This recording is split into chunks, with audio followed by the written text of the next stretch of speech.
कुछ दिन पहले की बात है।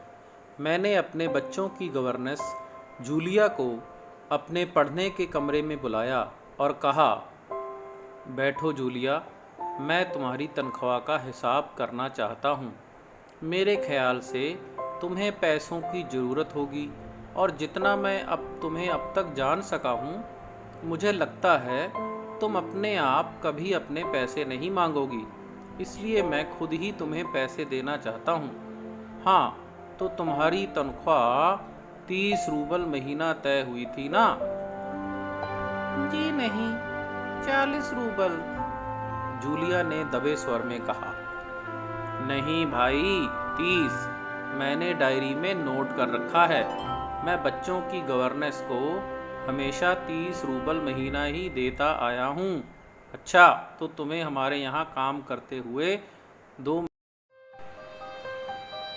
जी नहीं, 2 महीने 5 दिन। क्या कह रही हो? ठीक 2 महीने हुए हैं भाई। मैंने डायरी में सब नोट कर रखा है। तो 2 महीने के बनते हैं 60 रूबल। लेकिन 60 रूबल तभी बनेंगे जब तक महीने में एक भी नागा ना हुआ हो। तुमने इतवार की छुट्टी मनाई है, उस दिन तुमने काम नहीं किया। कोल्या को सिर्फ घुमाने भर तो ले गई हो।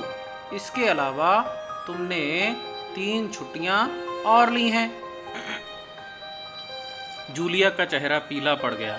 वह बार बार अपनी ड्रेस की सिकुड़नें दूर करने लगी। बोली एक शब्द भी नहीं।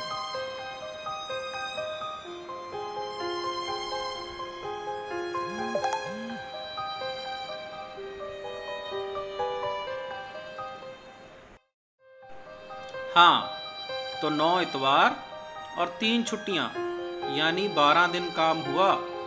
मतलब यह है कि तुम्हारे 12 रूबल कट गए। उधर कोल्या 4 दिन बीमार रहा और तुमने सिर्फ वान्या को ही पढ़ाया। पिछले हफ्ते शायद 3 दिन हमारे दांतों में दर्द रहा था और मेरी बीवी ने तुम्हें दोपहर के बाद छुट्टी दे दी थी। तो 12 और 7 हुए 19 नागे। हाँ, तो भाई घटाओ 60 में से 19, कितने बचे? 41 रूबल, ठीक है ना? जूलिया की आंखों में आंसू छलक आए। उसने धीरे से खांसा। उसके बाद उसने अपनी नाक साफ की। बोली एक शब्द भी नहीं।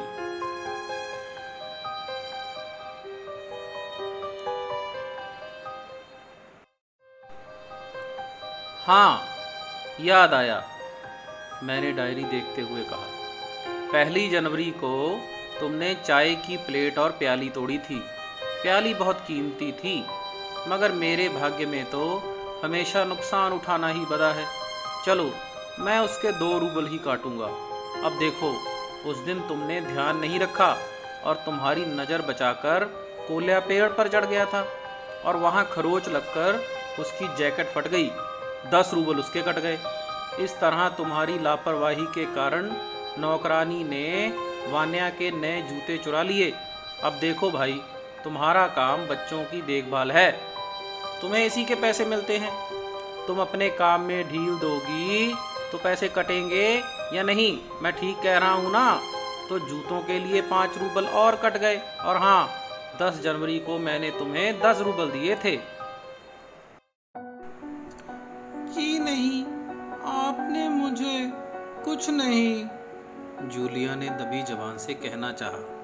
अरे, मैं क्या झूठ बोल रहा हूँ? मैं डायरी में हर चीज नोट कर लेता हूँ। तुम्हें यकीन ना हो तो दिखाऊं डायरी? जी नहीं, आप कह रहे हैं तो आपने दिए ही होंगे। दिए होंगे नहीं, दिए हैं, मैंने कठोर स्वर में कहा। तो ठीक है, घटाओ 27, 41 में से बचे 14। क्यों, हिसाब ठीक है ना? उसकी आंखें आंसुओं से भर उठी। उसके तमाम शरीर पर पसीना छलछला आया।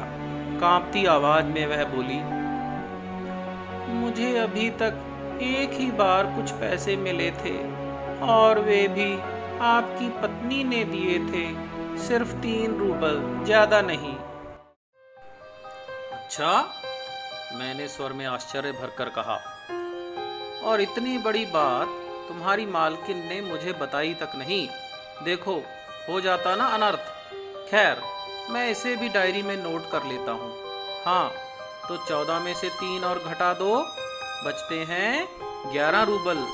तो लो भाई, ये रही तुम्हारी तनख्वाह, ये 11 रूबल। देख लो, ठीक है ना? उसने कांपते हाथों से 11 रूबल लिए और अपनी जेब टटोल कर किसी तरह उन्हें उसमें ठूस लिया और धीमे विनीत स्वर में बोली, जी धन्यवाद। मैं गुस्से से उबलने लगा। कमरे में चक्कर लगाते हुए मैंने क्रुद्ध स्वर में कहा, धन्यवाद किस बात का? आपने मुझे पैसे दिए, इसके लिए धन्यवाद।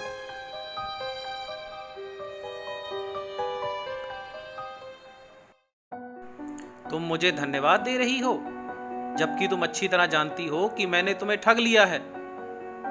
जी हाँ, इससे पहले मैंने जहाँ जहाँ काम किया उन लोगों ने तो मुझे एक पैसा तक नहीं दिया। आप कुछ तो दे रहे हैं। उन लोगों ने तुम्हें एक पैसा भी नहीं दिया? जूलिया, मुझे यह बात सुनकर तनिक भी अचरज नहीं हो रहा। मुझे इस बात के लिए माफ़ कर देना कि मैंने तुम्हारे साथ एक छोटा सा क्रूर मजाक किया, पर मैं तुम्हें सबक सिखाना चाहता था। जूलिया, क्या जरूरी है कि इंसान भला कहलाए जाने के लिए इतना दब्बू, भीरू और बोदा बन जाए कि उसके साथ जो अन्याय हो रहा है उसका विरोध तक ना करे, बस खामोश रहे और सारी जातियां सहता जाए?